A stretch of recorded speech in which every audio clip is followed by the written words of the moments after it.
Bonjour à toutes, bonjour à tous. Jacqueline Voraz et Gérard Vespierre sur IDFM 98 ou 98.fr pour un nouveau numéro de Décryptons le monde avec Philippe à la technique. Bonjour Philippe. Nous poursuivons notre nouveau format inauguré la semaine passée. Chaque émission est en effet désormais consacrée à un seul sujet. Gérard Vespierre, notre expert géopolitique, peut ainsi, avec plus de temps, nous conduire plus au cœur des sujets que nous abordons ensemble. Bonjour Gérard. Bonjour Jacqueline, et merci infiniment pour ces précisions sur l'architecture et l'organisation de l'émission. Gérard, comme nous sommes seulement au numéro 2 de ce nouveau format, j'ai pensé qu'il était utile et agréable pour nos auditeurs d'apporter ces précisions. Alors, vers où avez-vous prévu de diriger nos pas ce matin, cher Gérard ? Jacqueline, vous évoquez des pas. Eh bien, je dois vous dire qu'il va vous falloir vous munir de bottes, car nous partons vers une vaste zone maritime, vers les mers. Je vous propose en effet d'évoquer la situation en mer de Chine. Alors, en mer de Chine, oui, mais des mers au pluriel, c'est bien cela ? Oui, effectivement, il y a deux mers de Chine. La mer de Chine orientale qui s'étend depuis son point le plus au sud, la célèbre île de Taïwan, jusqu'à la péninsule coréenne au nord. Et puis, vous avez la mer de Chine méridionale qui s'étend toujours depuis Taïwan, mais cette fois-ci vers le sud jusqu'aux rives des Philippines. Nous avons ainsi devant nous une vaste étendue totale de presque 5 millions de kilomètres carrés d'océan, la moitié de la surface continentale de la Chine, ou bien, pour une autre simulation, 9 fois la surface de la France. Sur cette impressionnante superficie maritime, nous pouvons voir une suite ininterrompue de zones de crise, d'où le sujet de l'émission, mer de Chine, mer des crises. Et pour reprendre une expression célèbre du général de Gaulle, nous voici devant un vaste programme. Devant cette présentation géographique, ne serait-il pas opportun que vous nous fassiez suivre un cheminement également géographique pour bien comprendre les crises qui s'y déroulent ? Cela me semble, Jacqueline, une excellente méthode d'analyse. Si je vous comprends bien, vous me proposez de commencer par le Nord et donc par la crise coréenne. Oui, absolument, Gérard. Allez, en route vers Séoul et Pyongyang. Donc, la Corée du Nord est pour beaucoup d'entre nous une énigme entourée d'un mystère. La formule est célèbre. Dans ce cas, il est nécessaire de considérer l'essentiel, c'est-à-dire l'économie. La Corée du Nord a comme premier client la Chine et la Corée du Nord a comme premier fournisseur la Chine. Donc la Corée du Nord est vraiment dans les mains chinoises. Et on a beau dire ce que l'on veut, mais ce qui est entrepris par le gouvernement de la Corée du Nord est plus ou moins effectué avec la bénédiction de Pékin, n'est-ce pas ? Et en plus de ça, il y a la position russe, parce que la Russie dispose de 40 kilomètres de frontières avec la Corée du Nord, et donc la Russie accueille à peu près 120 000 travailleurs coréens du Nord, et donc en Russie, et donc ils ne sont pas payés directement, mais cet argent, leur salaire, est groupé et envoyé directement au trésor de la Corée du Nord, voyez-vous. Donc ces deux pays ont vraiment l'autorité économique, donc politique, sur la Corée du Nord.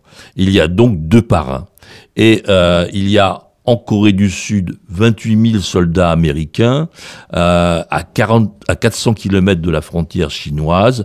Donc, il n'y a pas vraiment d'intérêt pour les États-Unis à une réunification. Ils ont des forces sur le continent et très près de la frontière chinoise. Donc, il n'y a pas de volonté de départ. Il y a une situation qui devrait rester en l'état, parce que tout le monde finalement y trouve son compte, même si les États-Unis réclament bien sûr la dénucléarisation du Nord. À vous entendre, vous n'envisagez donc pas d'amélioration sensible dans la situation coréenne et cette notion de mer de crise commence donc à prendre corps.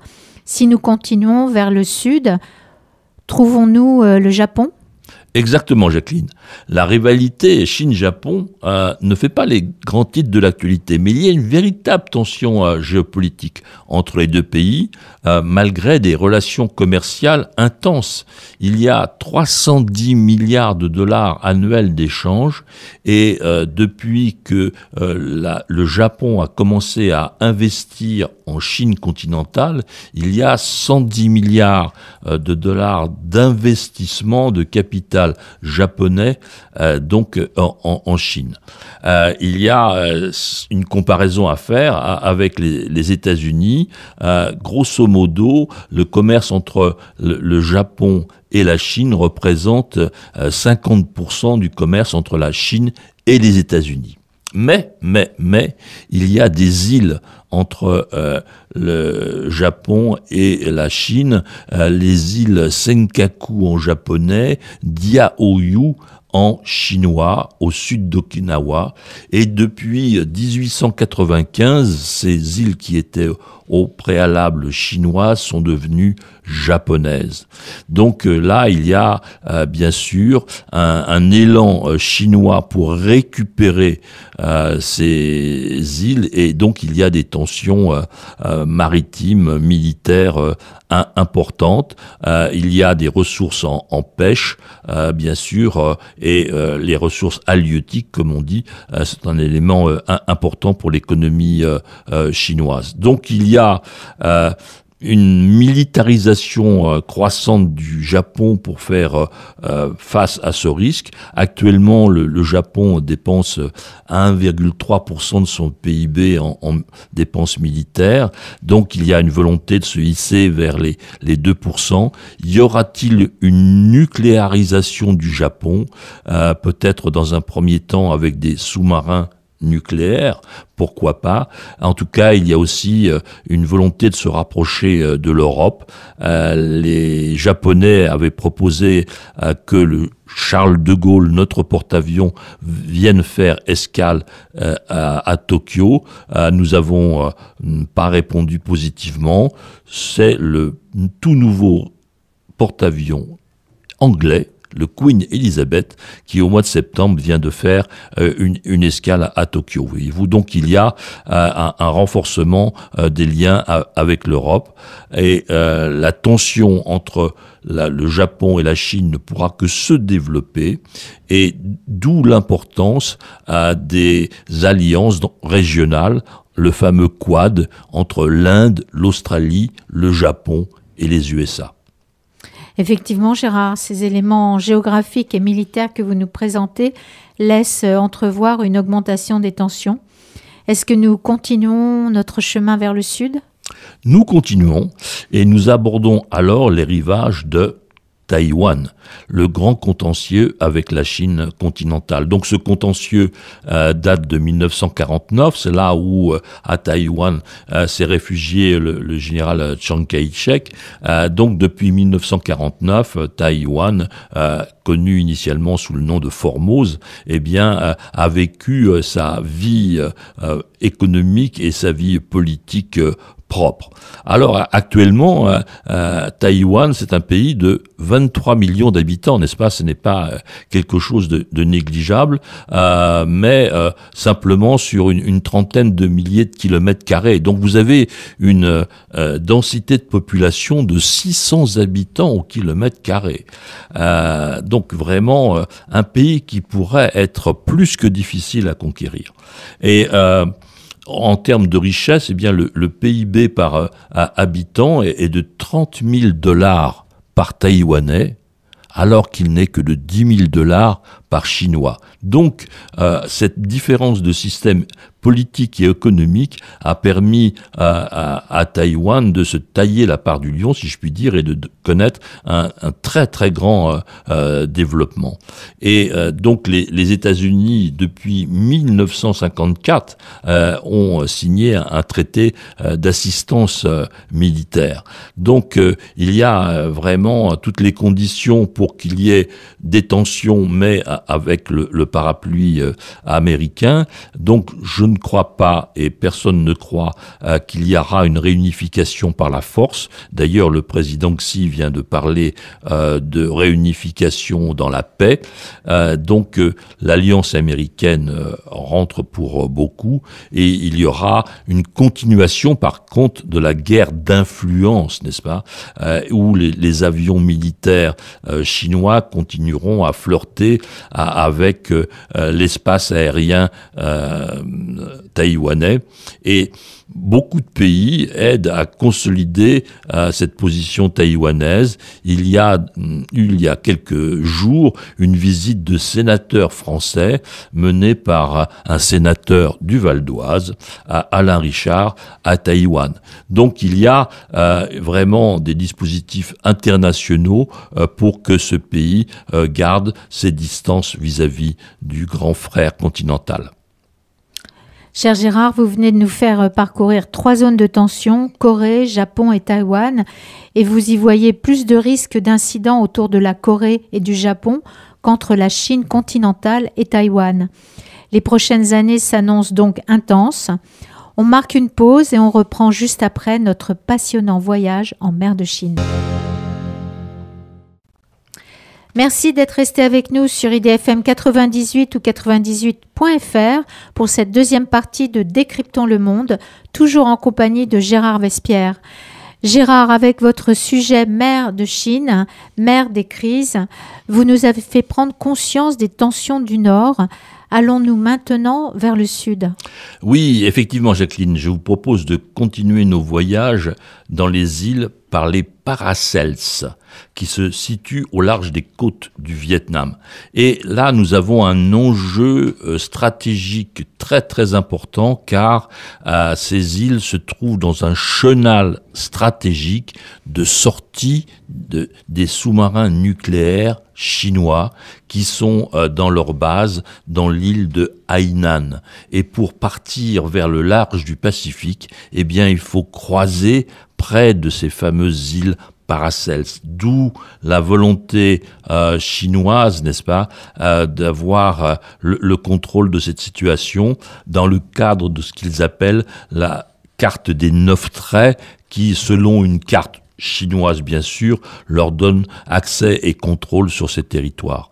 Donc il y a, en plus de cette route stratégique pour les sous-marins, un potentiel de pêche normal et logique, et un potentiel énergétique, gaz et pétrole.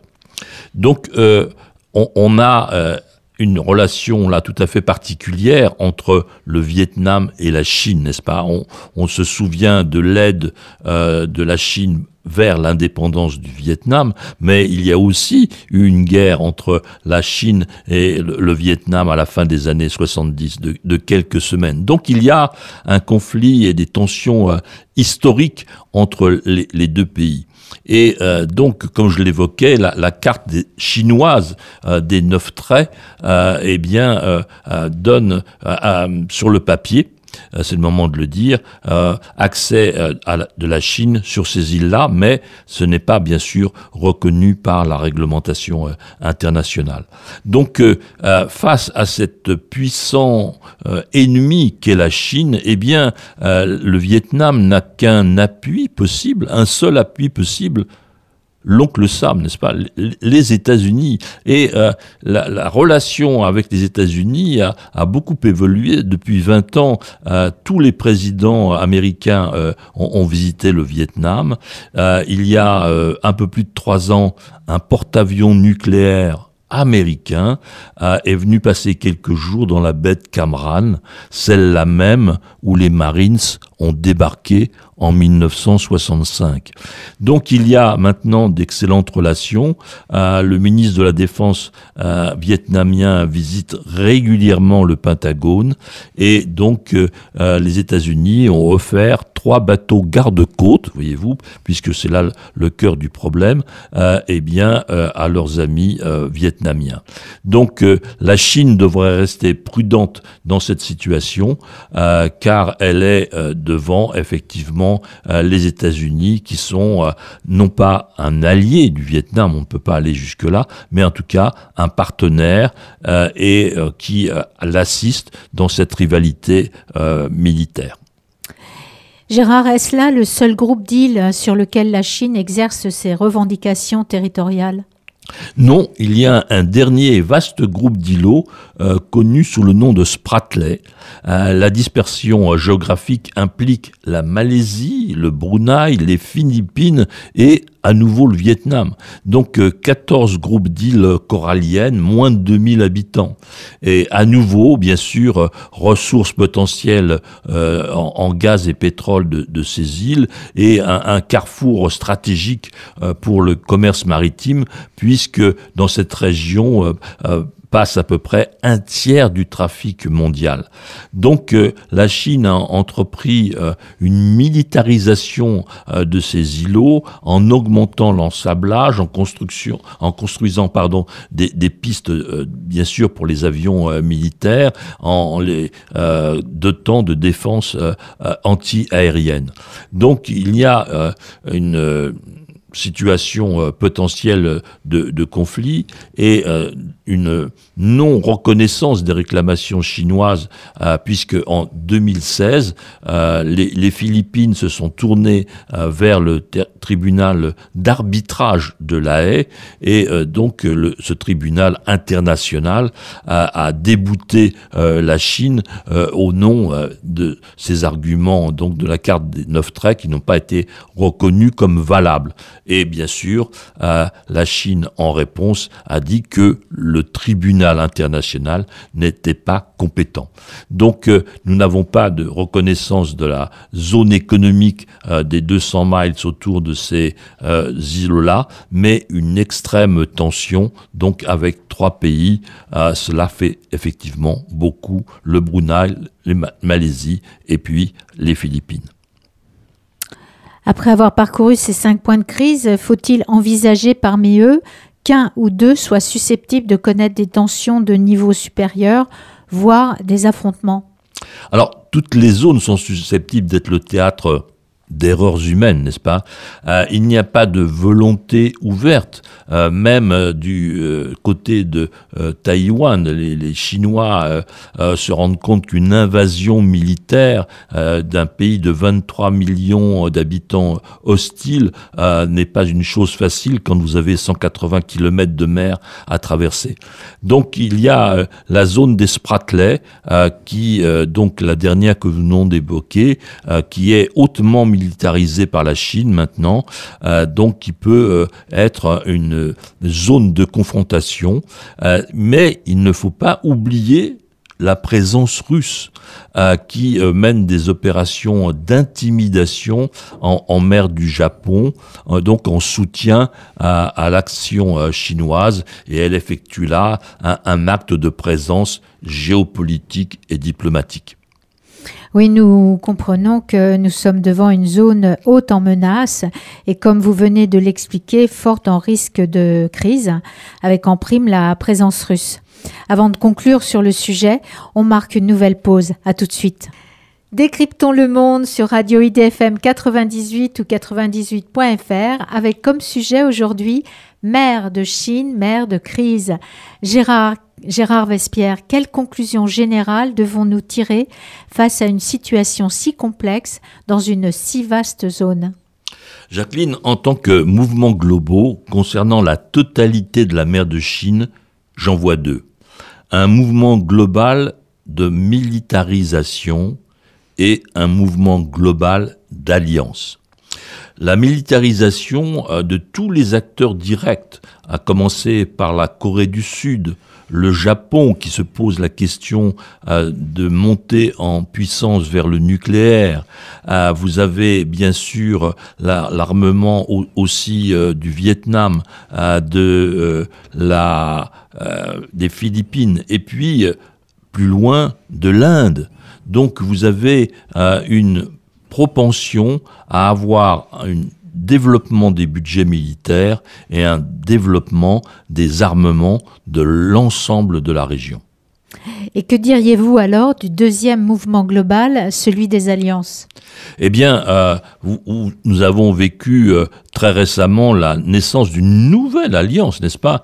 AUKUS, donc Australie, Angleterre et États-Unis, autour des très célèbres sous-marins nucléaires pour l'Australie. Donc, il y a même, bien sûr, des pays, on l'avait déjà mentionné, européens qui sont impliqués dans la géopolitique de cette région, donc maintenant officiellement l'Angleterre. Donc avant cette alliance autour de la construction des sous-marins pour l'Australie, eh bien vous aviez le Quad que nous avions déjà mentionné, donc les 4 pays, l'Inde, l'Australie à nouveau, le Japon et les États-Unis.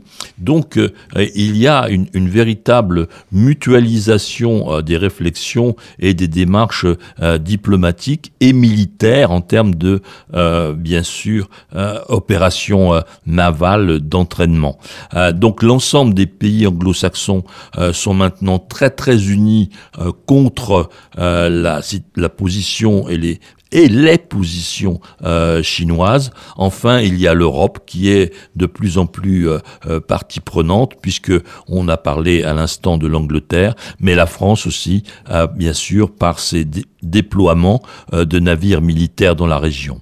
Donc la mer des crises est à côté de la mer de la tranquillité, mais il faut hélas préciser que ces 2 mers-là se trouvent sur la carte de la Lune et non pas sur le globe terrestre. Merci Gérard pour cette passionnante analyse zone par zone de ces crises en mer de Chine.